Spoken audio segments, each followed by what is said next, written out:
చాలా మంది heroes action చేస్తారు, కానీ కొందరు కామెడీని కూడా అంతే ఈక్వల్గా పండించగలరు.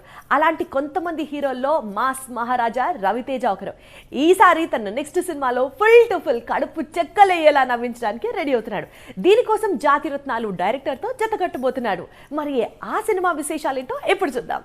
రవితేజ పేరు చెబితే యాక్షన్తో పాటు కామెడీ కూడా గుర్తుకు వస్తుంది. సూపర్ టైమింగ్ ప్రదర్శించే కథానాయకులలో రవితేజ పేరు కూడా అగ్రస్థానంలో ఉంటుంది. మాస్ రాజా నటించిన వెంకీ, ఖతర్నాక్ లాంటి సినిమాలు కామెడీ జానర్లోనే వచ్చాయి.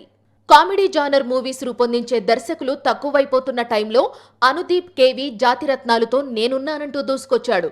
ఈ చిన్న సినిమా ప్రేక్షకులను కితకితలు పెట్టి పెద్ద విజయం సాధించింది. ఇక తరువాత శివకార్తికేయన్తో ప్రిన్స్ అనే సినిమా తెరకెక్కించాడు. ఇక ఈ జాతిరత్నాలు డైరెక్టర్ నెక్స్ట్ సినిమా ఎప్పుడు ఎవరితో అనేదానికి సమాధానం దొరికింది. రవితేజ హీరోగా అనుదీప్ కేవి దర్శకత్వంలో ఓ సినిమా రూపొందబోతోందట. ఈ దర్శకుడు చెప్పిన స్టోరీకి మాస్ మహారాజా పచ్చ జెండా కూడా ఊపాడట. తొందరలో అధికారిక ప్రకటన రాబోతుందని సమాచారం. ఇక రవితేజ చాలా కాలంగా యాక్షన్ జానర్ సినిమాలకే ప్రాధాన్యత ఇస్తున్నాడు. అందుకే అనుదీప్తో full and full comedy movie చేయాలని నిర్ణయం తీసుకున్నాడట.